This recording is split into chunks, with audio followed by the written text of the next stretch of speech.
கம்பி எடுத்து காதுள்ளே விட்டுட்டு ஹாஸ்பிட்டல் போய் 5 ஊசி குத்திட்டு வந்துருக்காங்க ஜெசிகா. பெரிய கல் என் தலையில அப்படின்னு விழுந்துச்சு. அந்த இயர் ட்ரம் வந்து பாதியா கிழிஞ்சி, அதனால தான் வந்து கேட்க மாட்டேங்குது. அது கிழிஞ்சி இருந்துச்சுன்னா நம்ம வந்து செவிடாயிருவோம்.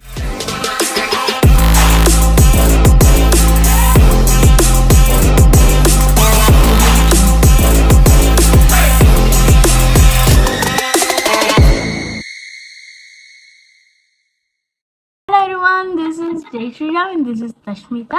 This is Jay Shriram சொல்ல ஜெசிகா இங்கே இல்லை, ஏன்னா அவங்க இன்னைக்கு சீக்கா படுத்து கிடக்குறாங்க. ஸோ இந்த வீடியோ பார்க்கறதுக்கு முன்னாடி இந்த வீடியோவை லைக், ஷேர் அண்ட் கமெண்ட் பண்ணிவிட்டு கூட இருக்கிற பக்கத்தில் இருக்கிற பெல் ஐக்கனையும் கிளிக் பண்ணுங்கள். நாங்கள் போகிற அடுத்தடுத்த வீடியோஸ்னால் நோட்டிஃபிகேஷன் வரும். வாங்க வீடியோக்குள்ளே போகலாம். ஜெசிகா ஸோ என்ன பிரச்சனை? எழுந்துருங்க.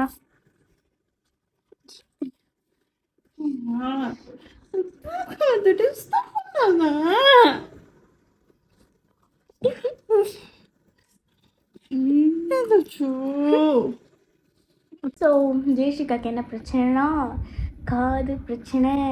நான் ஒரு ஷார்ட்ஸில் சொல்லியிருப்பேன் ஆக்சுவலாக. உங்களுக்கு வந்து அங்கலாப் வந்து நிறையா இருக்குங்க. ஸோ அந்த அங்கலாப்பில் வந்து ஒரு இரும்பு கம்பி எடுத்து காதுள்ளே விட்டுட்டு ஹாஸ்பிட்டல் போய் 5 ஊசி குத்திட்டு வந்துருக்காங்க Jessica.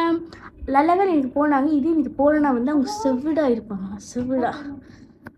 So I am back now. So Jessica வந்து ஹாஸ்பிட்டல் போனதே 10 o'clock தான், வந்தது வந்து 12 o'clock தான். ஏன்னா அவங்க வந்து என்னமோ கம்பிலாம் உள்ள விட்டு எடுத்தாங்க. ஸோ வாங்க ஜெசிகா கேட்கலாம், என்ன நடந்துச்சு, எப்படி நடந்துச்சு, எதனால நடந்துச்சு. ஓகே. ஸோ என்னத்தை வச்சு நீங்கள் கொஞ்சம் கூட மனசாட்சி இருக்கா பாரு. நானே வழியில் இருக்கேன், என்ன இன்டர்வியூ எடுத்துக்கிட்டு இருக்கு. ஜெசிகா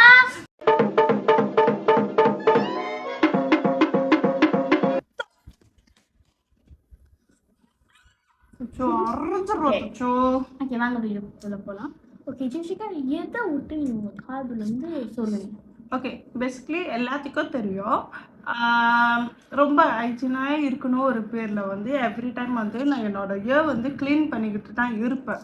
ஸோ இந்த தடவை என்ன ஆயிடுச்சுன்னா, அந்த ஸ்டீல் மாதிரி ஒன்று இருக்கும்ல, ஸோ அதை க்ளீன் பண்ணும்போது ஸோ அந்த டைமில் வந்து எனக்கு கொஞ்சம் ஒரு மாதிரி டிஸியாக இருந்துச்சு. ஸோ அந்த டைமில் என்னென்னா தெரியாமல் வந்து உள்ளுக்கு அப்படி பாப் பண்ணிடுச்சு. டிஸியாக இருந்தால் மயக்க போட்டு விட வேண்டியதானே. யார் இந்த அவமானம் உனக்கு தேவையா சொன்னாங்க? அதான் இப்படி சாலை கூட குத்திக்கிட்டேன். ஸோ குத்தும் போது நான் பயந்துக்கிட்டு வீட்டில் சொல்ல, பட் செம்ம பெயின். ஆஃப்டர் 3 days ஆயிடுச்சு. 3 days வந்து கொஞ்சம் கொஞ்சமாக ஒரு மாதிரி பெயின் வந்தது. ஸோ அதுக்கப்புறம் வந்து வேறு வழி இல்லாமல் வழியில் வந்து நான் கத்த ஆரம்பிச்சோன்னே தென் வீட்டில் சொல்லிட்டேன். அப்புறம் வீட்டுக்கிட்டே இருக்கிற ஒரு அது யார்கிட்ட மாதிரி சொன்னாங்க? சொன்னாங்க இல்லை. அப்புறம் வந்து ஒரு ஹாஸ்பிட்டலுக்கு அது போய் செக் பண்ணும்போது என்ன ஆச்சுன்னா, பேசிக்கான ஸ்கேன் பண்ணும்போது ஜஸ்ட் இன்ஃபெக்ஷனாக இருக்குது. ஸோ ஆன்டிபயோட்டிக் நம்மலாம் ஆன்டிபயோட்டிக் அண்ட் ட்ராப்ஸ் அப்புறம் பெயின் கில்லர் எல்லாமே கொடுத்தாங்க. அண்ட் அது ஒரு 2 weeks இருக்காது, ஒரு 1 week தான் சாப்பிட்ருப்பேன், முடிஞ்சு. அண்ட் ஓகேவாக இருந்தது. அப்புறம் போக வந்து 2 days பேக் வந்து என்ன நடந்துச்சுன்னா, மறுபடியும் அதே மாதிரி ரொம்ப பெயின் எடுக்க ஆரம்பிச்சிது. ஸோ அதுக்கப்புறம் எனக்கு வேறு வழி இல்லை. ஸோ இஎன்டி டாக்டர்கிட்டே டைரெக்டாக போனேன். ஏன்னா லாஸ்ட் டைம் நான் போகும்போதே அப்பயே டாக்டர் வந்து சஜஸ்ட் பண்ணாங்க. அது வந்து ஜெனரல் டாக்டர். ஸோ அவங்க என்ன சொன்னாங்கன்னா, இஎன்டி பார்த்தே ஆகணும், காது வந்து பயங்கர இன்ஃபெக்ஷனாக இருக்குன்ட்டு. நான் வந்து நல்லா போச்சு சொல்லி அப்படியே விட்டுட்டேன். ஸோ இன்றைக்கி நான் இஎன்டி போய் பார்க்கும்போது அப்போ தான் ஒரு பெரிய கல் என் தலையில் அப்படின்னு விழுந்துச்சு. என்னன்னா அவங்களும் பேசிக் ஸ்கேன் பண்ணிட்டு இல்லை ஸ்கோப் விடணுன்ட்டாங்க. ஸோ என்னை பற்றி தெரியும், இன்ஜெக்ஷனுக்கு பயப்படுவேன், ஸ்கோப் விடுறதுக்கு பயப்படுவேன் எனக்கு, ஏன்னா வலி தாங்க மாட்டேன். ஸோ ஸ்கோப் விடணும் சொல்லியாச்சா, சரி வேறு வழி இல்லை. தென் அந்த கேமரா வந்து அது உள்ளுக்கு விடும் போது அண்ட் ஸ்க்ரீனில் வந்து காட்டுறாங்க என்ன இருக்கும் தெரியுமா. ஆக்சுவலி தஷ்மிதாக்கு தெரியாது, நான் இப்போ தான் சொல்கிறேன். எப்படி இருந்துச்சுன்னா அந்த இயர் ட்ரம் இருக்குல்ல, நான் வேணுமா இந்த இடத்துல வந்து ஒரு சாம்பிள் இது போடுறேன் நான் கூகுள்லேருந்து எடுத்து. ஸோ அப்போனா என்னன்ற உங்களுக்கும் ஈஸியாக தெரியும். Year drum. ஸோ அந்த இயர் ட்ரம் வந்து பாதியாக கிழிஞ்சி அப்படி தொங்குது, ஓட்டையாக இருக்குது, புரியுதா? ஸோ அதனால தான் வந்து ஸோ அதனால தான் என் காது வந்து 50% தான் கேட்குது, கேட்க மாட்டேங்குது சரியா. ஸோ டாக்டர் சொன்னாங்க, பட் வந்து இது எனக்கு வந்து ஒரு லக்கி சொல்லலாம் இந்த டைமில் நான் போய் பார்த்தது. பிகாஸ் இது பயங்கர ரிஸ்கானது, சொல்லி முடிச்சிடுறேன். பயங்கர ரிஸ்கானது. ஏன்னா அந்த ஃபுல்லாக வந்து அது கிழிஞ்சி இருந்துச்சுன்னா நம்ம வந்து செவிடாயிருவோம். ஏன்னா அதுதான் அந்த சவுண்டு வந்து கொடுக்குது. ஸோ இப்போ கூட வந்து ரொம்ப சீரியஸான ஒரு விஷயம் தான் சொல்லியிருக்காங்க. 2 வீக்ஸ்க்கு வந்து சில ட்ரீட்மெண்ட்லாம் எடுக்கணும். அண்ட் தென் வந்து நிறையா வந்து டேக் கேர் பண்ணணும். நிறையா ரூல்ஸ் கொடுத்துருக்காங்க. தண்ணி படக்கூடாது, தூசி படக்கூடாது, அண்ட் வேர்வை படக்கூடாது, ஒர்க் அவுட்ஸ்க்கு போகக்கூடாது, ஜிம்முக்கே போகக்கூடாதுன்ட்டாங்க 2 வாரத்துக்கு. ஸோ இந்த மாதிரி நிறையா ரூல்ஸ் இருக்குது. பிகாஸ் ட்ராவலிங் பண்ணக்கூடாது. ஏன்னா அது ரொம்ப டேக்கப் பண்ணும். இருக்கிறது மிச்சம் இருக்கிறதும் வந்து கிழிஞ்சிருச்சுன்னா அப்புறம் நான் செவிடாயிருவேன் அப்படின்ட்டு சொல்லிட்டாங்க. ஸோ அது ரொம்ப பெரிய பேட் நியூஸ் தான். பட் ஐ ஹோப் நான் சீக்கிரம் குணமாயிருவேன்ட்டு. பட் டாக்டர் வந்து என்கிட்ட வந்து சொன்ன ஒரு விஷயம் என்னென்னா, எல்லாரும் பண்ணுறது வந்து ஒரு தவறான ஒரு விஷயம் இருக்குது. ஸோ அது ஒரு அவேர்னஸ் மாதிரி தான் இந்த ஒரு இதில் நான் வந்து ஷேர் பண்ணுறேன். இல்லை நான் கேட்கணும், நீங்கள் மட்டும் தனியாக பேசிட்டு இருக்கீங்க, என்னை மட்டும் வாரத்தில் ரொம்ப பட்டது நான் தானே சொல்ல முடியும்.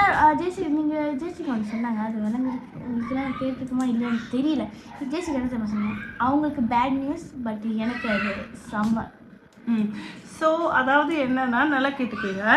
நிறைய பேர் வந்து காட்டன் பட் யூஸ் பண்ணுறது, அந்த ஸ்டீல் யூஸ் பண்ணுறது, க்ளீன் பண்ணுறப்ப ஆக்சுவலி டாக்டர் சொன்னாங்க அதெல்லாம் பண்ணவே கூடாது. இப்போ வந்து டெக்னாலஜி நிறையா வந்துருச்சு. ஸோ இஎன்டியோ இல்லை இயர் கிளினிக் ஏதாவது கிளினிக்கு போனால் கூட அங்கே கூட அந்த சர்வீஸ் இருக்குது. இப்போ உள்ள டெக்னாலஜி படி நிறையா கிளினிக்கில் கூட வந்துருச்சு. ஸோ அது என்னன்னா, ஜஸ்ட் அங்கே போனீங்கன்னா 6 மந்த் ஒரு வாட்டி வந்து அவங்களே க்ளீன் பண்ணுவாங்க அண்ட் ஃபாலோ அப் பண்ணி. ஸோ நம்ம வந்து இஷ்டத்துக்கு சொந்தமாக வந்து இதெல்லாம் பண்ணக்கூடாது சொன்னாங்க. அண்ட் இதுக்கப்புறம் நான் பண்ணவும் மாட்டேன். பட் இப்போ வாட்டை போட்டது திருப்பி மூட வைக்கிறது எப்படின்ட்டு தெரியல. பிகாஸ் அது பயங்கர ரிஸ்கானது. ஸோ எனக்கு பயமாக தான் இருக்குது. ஆமாம், உங்களை மாதிரி பைத்தியம் இந்த மாதிரி காது உள்ளே விட்டு சொல்லலாம். ஏன்னா உங்களோட இந்த உலகத்தில் நிறைய அறிவாளிகள் இருக்காங்க, அவங்களுக்கு எப்படி நோடுது. பட் நான் வந்து இப்போ கொஞ்சம் பெட்டராக இருக்கனால நான் பேசும்போது சம்டைம் வந்து ரொம்ப பெயின், ரொம்ப பேச முடியல, ரொம்ப கஷ்டமாக இருக்குது. பட் நான் உங்ககிட்ட சொல்கிறேன், ஸோ யாருமே இந்த மாதிரி யூஸ் பண்ணாதீங்க. And better go to clinic hospital வேணால் கிளினிக்கோட போகலாம். ஸோ அங்கேயே வந்து எல்லாமே இருக்குது. ஸோ நம்ம என்ன பண்ணிடுவோம், ஃபியூ கண்ட்ரியில் வந்து இந்த காட்டன் பட்ஸ்லாம் வந்து பேன் பண்ண மாதிரி இங்கேயும் பேன் பண்ணிட்டாங்கன்னா இந்த பிரச்சனை இருக்காதுன்னு நான் நினைக்கிறேன். அண்ட் ப்ளீஸ் வேண்டாம், நோ காட்டன் பட்ஸ், நோ அந்த ஸ்டீல் பேர் எனக்கு அது ஸ்டீல் மாதிரி ஒன்று இருக்கும், அதுவும் வேண்டாம், எதுவுமே வேணாம். ஜஸ்ட் குளிச்ச கையோட அந்த டவலில் வந்து ஜஸ்ட் மாதிரி ரப் பண்ணிட்டு போதும். அண்ட் 6 மந்த் ஒன்ஸ் வந்து க்ளீன் பண்ண போதும்.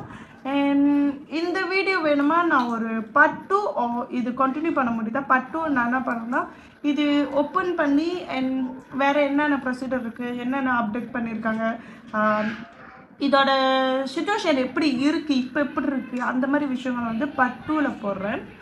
ஸோ இந்த வீடியோ உங்களுக்கு பிடிச்சிருந்துச்சுன்னா லைக் பண்ணுங்க, ஷேர் பண்ணுங்க, கமெண்ட் பண்ணுங்க, மறக்காம ஜெய்சியா கூட பக்கத்து பிள்ளைங்க நான் அடுத்தடுத்து பேசலாம். உங்களுக்கு நோட்டிஃபிகேஷன் வரும். மீண்டும் உங்களை அடுத்த வீடியோவில் சந்திக்கிறேன்.